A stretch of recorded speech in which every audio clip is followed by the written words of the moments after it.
유다와 이스라엘의 인구가 바닷가의 모래같이 많게 되매 먹고 마시며 즐거워하였으며 솔로몬이 그 강에서부터 블레셋 사람의 땅에 이르기까지와 애굽 지경에 미치기까지의 모든 나라를 다스림으로 솔로몬이 사는 동안에 그 나라들이 조공을 바쳐 섬겼더라. 솔로몬의 하루의 음식물은 가는 밀가루가 30고루요 굵은 밀가루가 60고루요 살진 소가 10마리요 초장의 소가 20마리요 양이 100마리이며 그 외에 숫사슴과 노루와 암사슴과 살진 새들이었더라. 솔로몬이 그 강 건너편을 딥사에서부터 가사까지 모두 그 강 건너편의 왕을 모두 다스림으로 그가 사방에 둘린 민족과 평화를 누렸으니 솔로몬이 사는 동안에 유다와 이스라엘이 단에서부터 부엘세바에 이르기까지 각기 포도나무 아래와 무화과나무 아래에서 평안히 살았더라. 솔로몬의 병거의 말 외양간이 4만이요 마병이 12,000명이며 그 지방관장들은 각각 자기가 맡은 달에 솔로몬 왕과 왕의 상에 참여하는 모든 자를 위하여 먹을 것을 공급하여 부족함이 없게 하였으며 또 그들이 각기 직무를 따라 말과 준마에게 먹일 보리와 꼴을 그 말들이 있는 곳으로 가져왔더라. 아멘.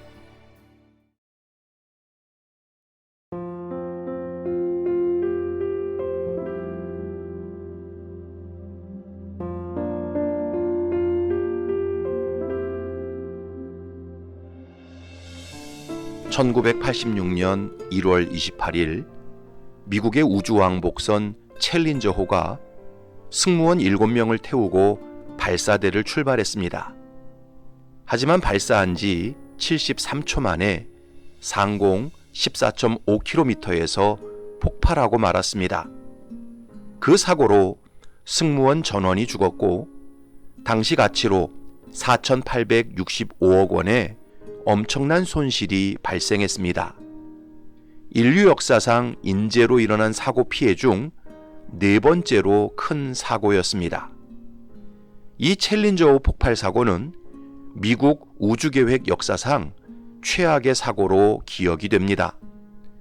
그런데 이 엄청난 폭발 사고의 원인이 너무나 사소한 데 있었습니다.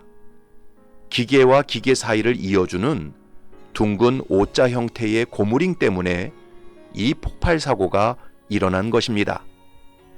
당시 날씨가 매우 추웠는데 O자 형태의 고무링이 얼어붙는 바람에 가스가 누출되어 폭발 사고가 생긴 것이었습니다. 사고가 발생한 이후에 특별조사위원회에서 사고 원인을 엄밀하게 조사했습니다. 그런데 이미 부품을 담당한 사람들이 O자 형태의 고무링이 얼어붙을 수 있으니 발사를 연기하자고 제안했던 것을 뒤늦게 알게 되었습니다.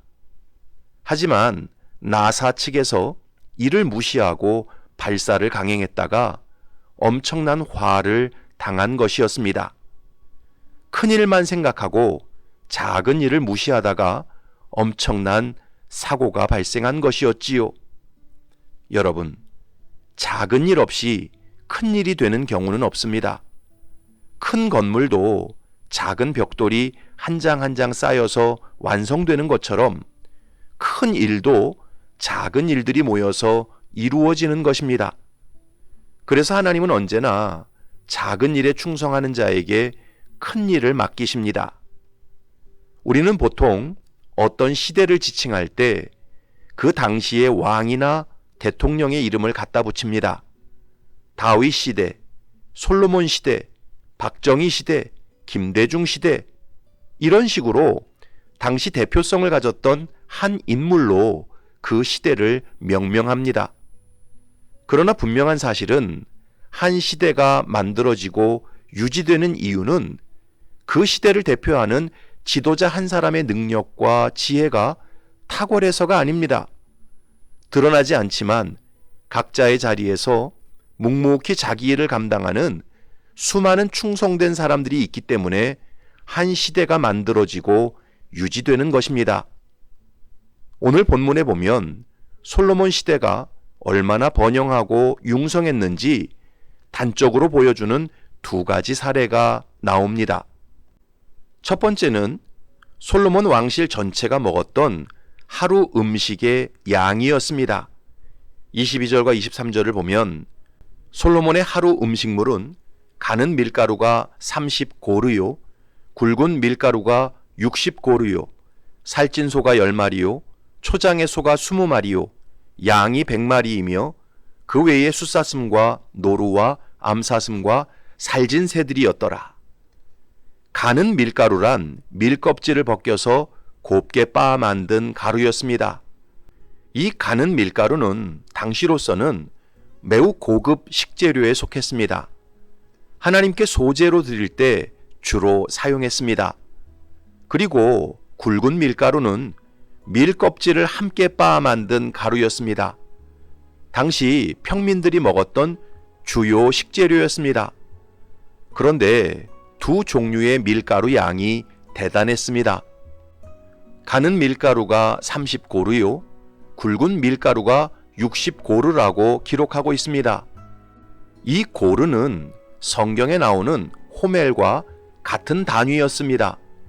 한 호멜은 나귀 한 진 분량이었는데 대략 220리터 정도 되었습니다.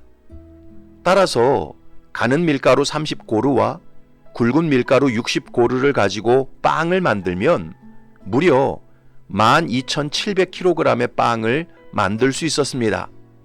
이것은 14,000명 이상이 먹을 수 있는 분량이었습니다.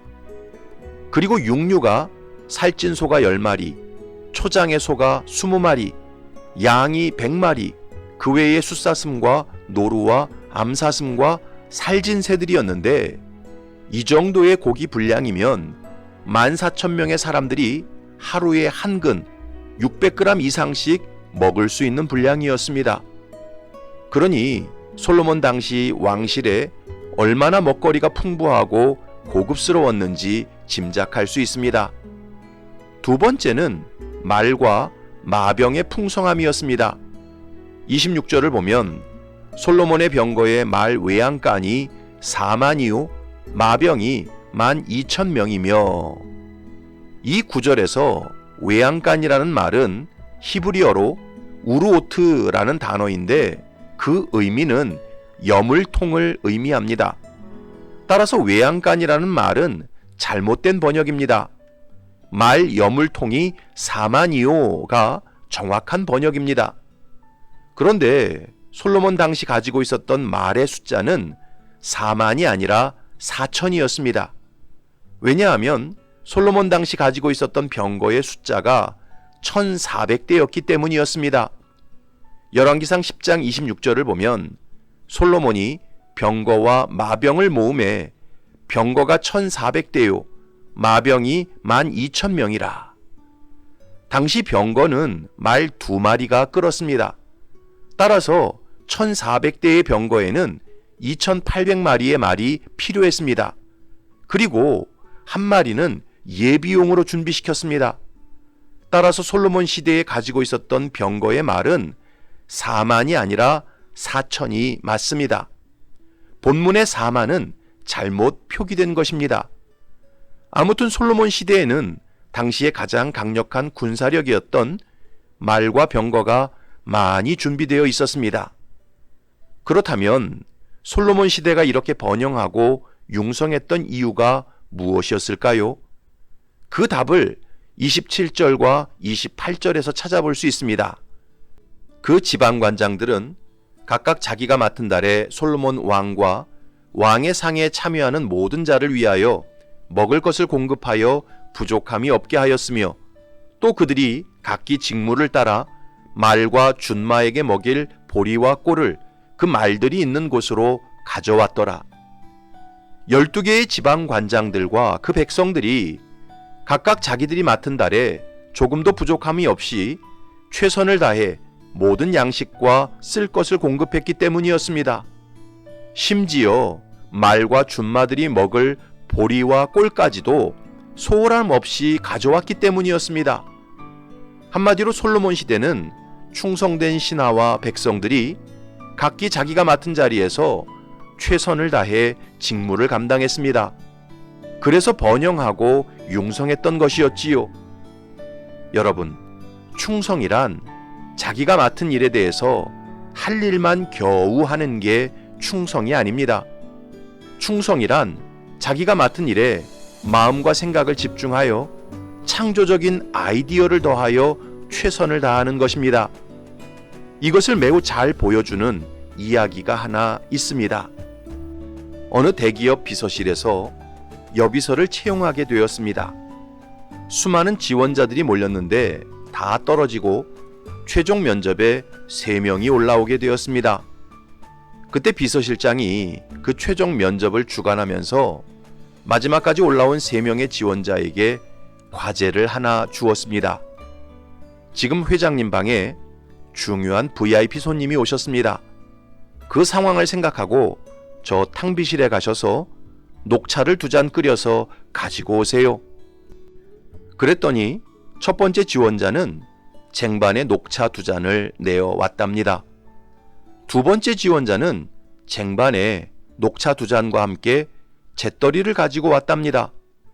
세 번째 지원자는 쟁반에 녹차 2잔과 함께 잿더리 밑에 휴지를 깔고 물을 뿌린 다음 사탕 2개를 함께 가져왔답니다. 여러분, 비서실장이 누구를 채용했겠습니까? 당연히 세 번째 지원자를 채용했습니다. 여러분, 충성이란 바로 이런 것입니다. 녹차 2잔을 가져오라고 했다고 하여 달랑 녹차 2잔만 가지고 오는 것은 매우 기계적이고 마음과 생각을 집중하지 않는 일처리 방식입니다. 충성된 사람은 녹차 2잔을 가져오라고 하면 이렇게 생각합니다. 회장님이 VIP와 차를 마시며 대화하다 보면 담배도 한 대 피우시겠지? 그러면 잿더리도 필요할 거야. 잿더리에 담뱃재가 날리지 않도록 바닥에 휴지를 깔고 물을 약간 붓는 게 좋겠어. 그리고 담배를 피우고 나면 입이 텁텁하실 거야. 미리 사탕도 하나 준비하자. 이렇게 생각하고 행동하는 것이 바로 충성된 사람의 마음과 자세입니다. 사랑하는 성도 여러분, 세상에서 무슨 일을 하든지 이런 충성된 마음과 자세로 감당하면 망할 수가 없습니다. 잘 될 수밖에 없고 성공할 수밖에 없습니다.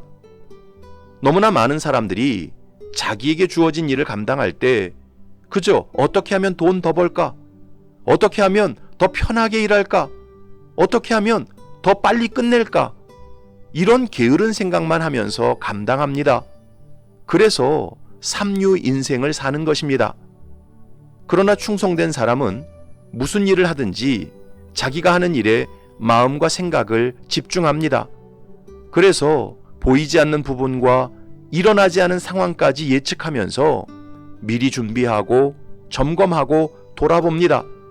그래서 완전 무결하게 부족함 없이 감당합니다. 그래서 인류 인생을 사는 것입니다. 바라기는 저와 여러분들이 이 땅을 살아가면서 유명한 사람은 되지 못하더라도 충성된 사람은 꼭 되시기 바랍니다. 그래서 자기가 맡은 분야에서 번영하고 융성하는 인류 인생이 되시기를 주님의 이름으로 축원합니다. 아멘.